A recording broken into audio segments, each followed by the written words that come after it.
संगत जी, मैं नवनीत वर्मा तुहाडे अपने चैनल गुरु बंदगी दे विच तुहाडा स्वागत करदा हाँ। संगत जी, पहला तो मैं माफ़ी चाहना हाँ, किसी कारणवश मैं वीडियो नहीं पा सकिया, उहदे लई मैं संगत कोलों माफ़ी मंगदा हाँ।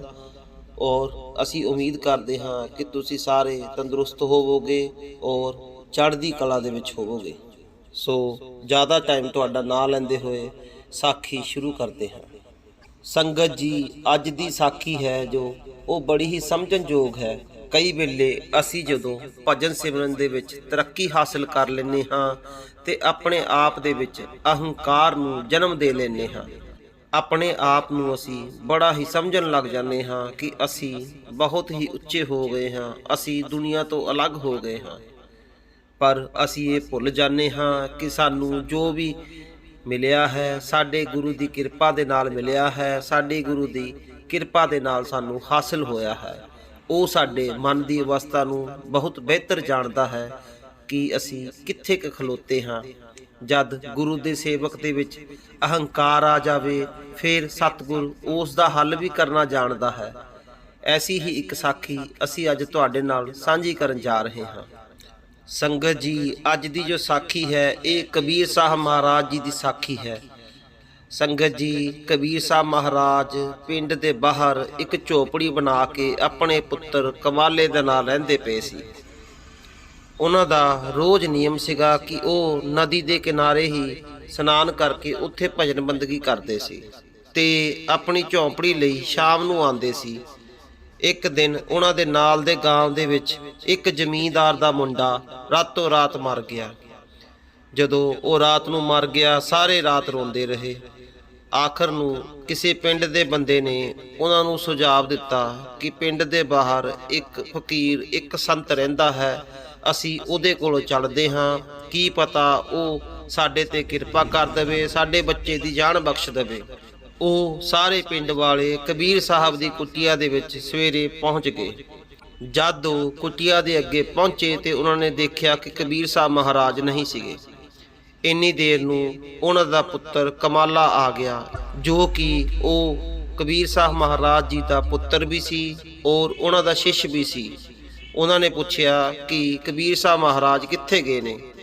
ਕਬੀਰ ਸਾਹਿਬ ਦੇ ਪੁੱਤਰ ਕਮਾਲਾ ਨੇ ਦੱਸਿਆ ਕਿ ਉਹ अपना स्नान करन गए ने ते भगती करन तो बाद वो शाम नूं ही कुटिया दे विच आंदे ने। तुसी कम दसो, कम की है। उन्होंने दस्सिया कि साडा इस तरह रात नूं लड़का मर गया सी, इस करके असीं इत्थे आए हाँ कि शायद साडे बच्चे दी जान बख्शी जाए। हुण जो कमाला सीगा वो छोटी मोटी बीमारी तो ठीक कर दिंदा सी, पर हुण वो सोचदा सी कि ये तां मर ही चुका है, हुण मैं की करां। फिर भी उसने उन्होंने कहा कि लियाओ मैं कुछ करके देखता हाँ, शायद गल बन जाए। कमाले ने अपना कमंडल चक्या ते लाश की 3 वारी परिक्रमा की, 3 वारी राम कह के उहदे ते जल छिड़किया ते लड़का देखते ही देखते खड़ा हो गया। वो जो पिंड वाले लोग सी उन्हां दी खुशी की कोई सीमा नहीं रही। उन्होंने उहदा बहुत धन्नवाद किया। इधर कबीर साहब नूं दस्सिया कि तुहाडी कुटिया की तरफ नाल दे पिंड दे जिमीदार और कुछ लोग गए ने। कबीर साहब फटाफट अपनी कुटिया दे वल बढ़न लग गए। उन्होंने कुछ लोग देखे जो कि रास्ते दे विच नचदे हुए आ रहे सी। कबीर साहब नूं कुछ समझ नहीं आया कि ये कौन लोग हैं। जदों कबीर साहब कुटिया दे विच पहुंचे ते उन्होंने कमाले नूं पुछया कि कमाले ये लोग कौन सी जो आए सी। कमाले ने कहा कि गुरु साहब तुसी बड़े दिनों तो कह रहे सी कि तुसी तीर्थ यात्रा ते जाना है, तुसी हुण जा सकते हो, मैं इत्थे सब संभाल लूँगा। कबीर साहब ने पूछया कि तू की संभाल लेगा भाई। उन्हां दे पुत्र कमाले ने बोलिया बस यही मरे नूं जिंदा करना, बीमार नूं ठीक करना, ये सब तां हुण मेरे बाएं हत्थ दा खेल है। तुसी यात्रा ते जा सकते हो, तुहाडी तमन्ना भी सी यात्रा ते जाण दी, इत्थे दी तुसी फिक्र ना करो, इत्थे मैं सब संभाल लवांगा। कबीर साहब नूं पता लग गया कि मेरे चेले दे अंदर, मेरे पुत्र दे अंदर हंकार आ गया है, कमंड आ गया है। पहला उन्होंने सोचा कि इहदा इलाज कर लवां फिर ही तीर्थ यात्रा ते किते जावांगा। कबीर साहब ने कहा कि ठीक है, पर आने वाली पूर्णमासी नूं एक असीं भजन दा आयोजन करते हाँ, फिर उस तो बाद मैं यात्रा ते चला जाऊँगा। ਤੂੰ ਆਸ-ਪਾਸ ਦੇ 2-3 ਮੇਰੇ ਸੰਤ ਯਾਰ ਦੋਸਤ ਮਿੱਤਰ ਹੈ, ਆ ਚਿੱਠੀ ਉਹਨਾਂ ਨੂੰ ਦੇ ਕੇ ਕਹੀਂ ਕਿ ਤੁਹਾਨੂੰ ਕਬੀਰ ਸਾਹਿਬ ਮਹਾਰਾਜ ਜੀ ਨੇ ਨਿਮੰਤਰਣ ਭੇਜਿਆ ਹੈ। ਕਬੀਰ ਸਾਹਿਬ ਨੇ ਚਿੱਠੀ ਦੇ ਵਿੱਚ ਲਿਖਿਆ ਸੀ ਕਿ ਕਮਾਲ ਭਇਓ ਕਪੂਤ, ਕਬੀਰ ਕਾ ਕੁਲ ਗਇਓ ਡੂਬ।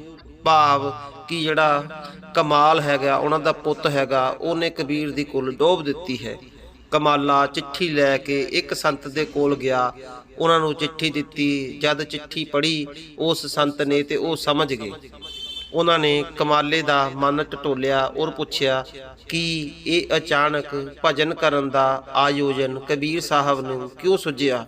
ਕਮਾਲੇ ਨੇ ਅਹੰਕਾਰ ਦੇ ਨਾਲ ਕਿਹਾ, ਕੁਛ ਨਹੀਂ, ਗੁਰੂ ਜੀ ਲੰਬੇ ਸਮੇਂ ਤੋਂ ਤੀਰਥ ਯਾਤਰਾ ਤੇ ਜਾਣਾ ਚਾਹੁੰਦੇ ਸੀ, ਹੁਣ ਮੈਂ ਸਭ ਕਰ ਹੀ ਲੈਣਾ ਹਾਂ ਤੇ ਮੈਂ ਹੀ ਉਹਨਾਂ ਨੂੰ ਕਿਹਾ ਕਿ ਤੁਸੀਂ ਯਾਤਰਾ ਤੇ ਜਾਓ, ਮੈਂ ਇੱਥੇ ਸਾਰਾ ਕੁਝ ਸੰਭਾਲ ਲਵਾਂਗਾ। ਕਬੀਰ ਸਾਹਿਬ ਦੀ ਚਿੱਠੀ ਦੇ ਅਰਥ ਉਹ ਸੰਤ ਸਮਝ ਗਏ। ਉਹਨਾਂ ਨੇ ਕਮਾਲੇ ਨੂੰ ਪੁੱਛਿਆ ਕਿ ਤੂੰ ਕੀ ਕਰ ਲੈਣਾ ਹੈ, ਤੇ ਉਹ ਬੋਲਿਆ ਕਿ ਬਸ ਕੁਝ ਜ਼ਿਆਦਾ ਨਹੀਂ, ਮੈਂ ਮਰੇ ਨੂੰ ਜਿੰਦਾ ਕਰ ਲੈਣਾ ਹਾਂ ਤੇ ਬਿਮਾਰ ਨੂੰ ਠੀਕ ਕਰ ਲੈਣਾ ਹਾਂ। ਉਸ ਸੰਤ ਨੇ ਕਿਹਾ ਕਿ ਰੁਕੋ, ਅਸੀਂ ਇਸ ਤਰ੍ਹਾਂ ਕਰਦੇ ਹਾਂ ਕਿ ਤੁਹਾਡਾ ਥੋੜਾ ਜਿਹਾ ਚਮਤਕਾਰ ਦੇਖ ਲੈਂਦੇ ਹਾਂ। ਉਹਨਾਂ ਨੇ ਆਪਣੇ ਗਾਂਵ ਦੇ ਵਿੱਚ ਖਬਰ ਕਰ ਦਿੱਤੀ ਕਿ ਸ਼ਾਮ ਨੂੰ ਤੁਹਾਡੇ ਹਰ ਬਿਮਾਰੀ ਦਾ ਇਲਾਜ ਕੀਤਾ ਜਾਵੇਗਾ। ਇੰਨੀ ਗੱਲ ਸੁਣ ਕੇ ਉਹ ਗਾਂਵ ਦੇ ਵਿੱਚ 200-300 ਬੰਦਾ ਉੱਥੇ ਆ ਗਿਆ। ਹੁਣ ਕਮਾਲਾ ਇੰਨੇ ਬੰਦਿਆਂ ਨੂੰ ਦੇਖ ਕੇ ਦੰਗ ਰਹਿ ਗਿਆ। ਉਹਨੇ ਸੋਚਿਆ ਕਿ ਇੰਨੇ ਸਾਰੇ ਲੋਕ, ਚਲੋ ਇੱਕ ਅੱਧਾ ਹੁੰਦਾ ਤੇ ਚਲੋ ਮੈਂ ਠੀਕ ਵੀ ਕਰ ਦਿੰਦਾ, ਪਰ ਇਹ ਤਾਂ ਮੇਰੇ ਬਸ ਤੋਂ ਹੀ ਬਾਹਰ ਹੈ। ਉਹ ਜੋ ਸੰਤ ਸੀ ਉਹਨਾਂ ਨੇ ਕਿਹਾ ਕਿ ਕੋਈ ਗੱਲ ਨਹੀਂ, ਹੁਣ ਜੇ ਇਹ ਆ ਗਏ ਨੇ ਤੇ ਇਹਨਾਂ ਨੂੰ ਨਿਰਾਸ਼ ਨਹੀਂ ਅਸੀਂ ਮੋੜਨਾ। ਸੰਤ ਜੀ ਨੇ ਉਹਨਾਂ ਨੂੰ 2 ਲਾਈਨਾਂ ਦੇ ਵਿੱਚ ਖੜਾ ਕਰ ਦਿੱਤਾ। ਸੰਤ ਜੀ ਨੇ ਆਪਣਾ ਲੋਟਾ ਚੱਕਿਆ ਤੇ ਰਾਮ ਨਾਮ ਕਹਿ ਕੇ ਇੱਕ ਲਾਈਨ ਤੇ ਜਦੋਂ ਛਿੜਕਾਇਆ, ਉਹਨਾਂ ਸਾਰਿਆਂ ਦੇ ਦੁੱਖ ਸਰੀਰ ਦੇ ਦੂਰ ਹੋ ਗਏ। ਦੂਜੀ ਵਾਰੀ ਰਾਮ ਕਹਿ ਕੇ ਉਹਨਾਂ ਨੇ ਜਲ ਛਿੜਕਿਆ, ਦੂਜੀ ਲਾਈਨ ਦੇ ਵੀ ਜਿੰਨੇ ਵੀ ਲੋਕ ਸੀ ਉਹਨਾਂ ਦੇ ਵੀ ਦੁੱਖ ਸਾਰੇ ਦੂਰ ਹੋ ਗਏ, ਸਭ ਠੀਕ ਹੋ ਗਏ। 2 ਵਾਰ ਰਾਮ ਬੋਲਣ ਦੇ ਨਾਲ ਉਹਨਾਂ ਨੇ ਸਾਰਿਆਂ ਨੂੰ ਹੀ ਠੀਕ ਕਰ ਦਿੱਤਾ।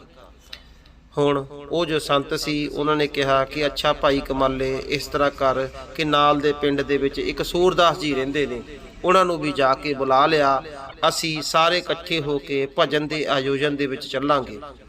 ਹੁਣ ਜੋ ਕਮਾਲਾ ਸੀ ਉਹ ਸੂਰਦਾਸ ਜੀ ਨੂੰ ਬੁਲਾਉਣ ਨੂੰ ਚਲਾ ਗਿਆ। ਰਾਸਤੇ ਦੇ ਵਿੱਚ ਸੋਚਦਾ ਹੈ ਕਿ ਹਾਏ ਹਾਏ, ਇੱਕ ਵਾਰ ਰਾਮ ਕਹੇ ਤੇ ਇੰਨੇ ਸਾਰੇ ਲੋਕ ਬਿਮਾਰ ਠੀਕ ਹੋ ਗਏ। ਮੈਂ ਤਾਂ 3 ਵਾਰ ਰਾਮ ਕਹਾਇਆ ਸੀ, ਜਲ ਛਿੜਕਿਆ ਸੀ, ਤਾਂ ਜਾ ਕੇ ਇੱਕ ਬੰਦਾ ਜੀਵਿਤ ਹੋਇਆ ਸੀ।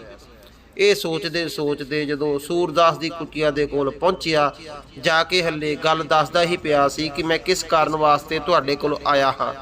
ਇਹਨੇ ਨੂੰ ਉਹ ਸੂਰਦਾਸ ਬੋਲੇ ਕਿ ਬੇਟਾ, ਆ ਨਾਲ ਦੀ ਨਦੀ ਦੇ ਵਿੱਚ ਦੌੜ ਕੇ ਜਾ, ਇੱਕ ਆਦਮੀ ਜੋ ਕਿ ਬਹਿੰਦਾ ਹੋਇਆ ਆ ਰਿਹਾ ਹੈ ਉਹਨੂੰ ਬਚਾ ਕੇ ਲਿਆ।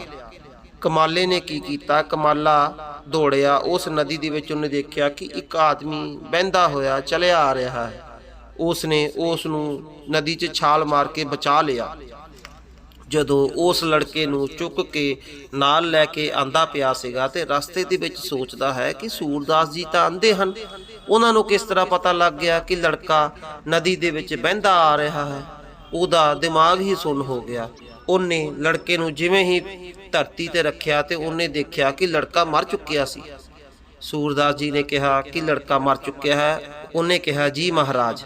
ਸੂਰਦਾਸ ਜੀ ਨੇ ਆਪਣੇ ਕੁੰਡਲ ਦੇ ਵਿੱਚੋਂ ਛਿੱਟਾ ਮਾਰਨ ਵਾਸਤੇ ਜਦੋਂ ਜਲ ਕੱਢਿਆ, ਹਜੇ ਰਾਹ ਹੀ ਬੋਲਿਆ ਸੀ ਤੇ ਨਾਲ ਹੀ ਲੜਕੇ ਦੇ ਸਰੀਰ ਦੇ ਵਿੱਚ ਜਾਨ ਆ ਗਈ। ਉਹ ਉੱਠ ਕੇ ਖੜਾ ਹੋ ਗਿਆ ਤੇ ਚੱਲ ਪਿਆ। ਖਾਲੀ ਰਾਹ ਬੋਲਣ ਦੇ ਨਾਲ ਹੀ ਲੜਕਾ ਜਿੰਦਾ ਹੋ ਗਿਆ।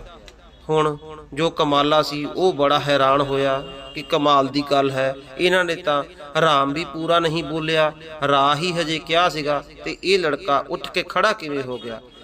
ਵਾਪਸ ਆ ਕੇ ਕਬੀਰ ਸਾਹਿਬ ਮਹਾਰਾਜ ਜੀ ਨੂੰ ਕਮਾਲਾ ਕਹਿੰਦਾ ਹੈ ਕਿ ਸੰਸਾਰ ਦੇ ਵਿੱਚ ਇੱਕ ਤੋਂ ਇੱਕ ਸਿੱਧ ਜੋਗੀ ਹੈ, ਉਹਦੇ ਅੱਗੇ ਮੈਂ ਕੁਝ ਵੀ ਨਹੀਂ। ਉਸ ਨੇ ਕਿਹਾ ਕਿ ਗੁਰੂ ਜੀ ਤੁਸੀਂ ਇੱਥੇ ਹੀ ਰਹੋ, ਹਜੇ ਮੈਨੂੰ ਸੰਸਾਰ ਦਾ ਭ੍ਰਮਣ ਕਰਨਾ ਜ਼ਿਆਦਾ ਜ਼ਰੂਰੀ ਹੈ।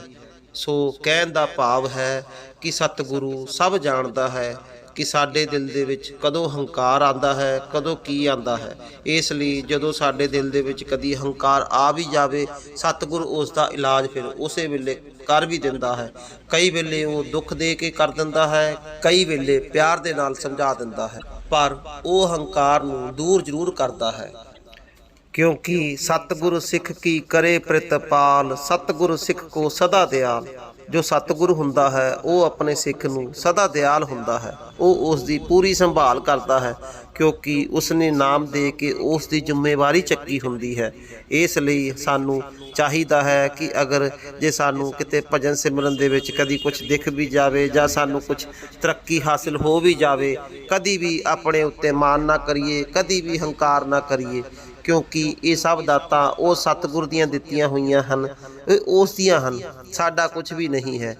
ये उस दी रहमत है जो सानू उसने इस काबिल समझिया है। सो संगत जी, हुण असीं तुहाडे तो इजाज़त चाहते हाँ।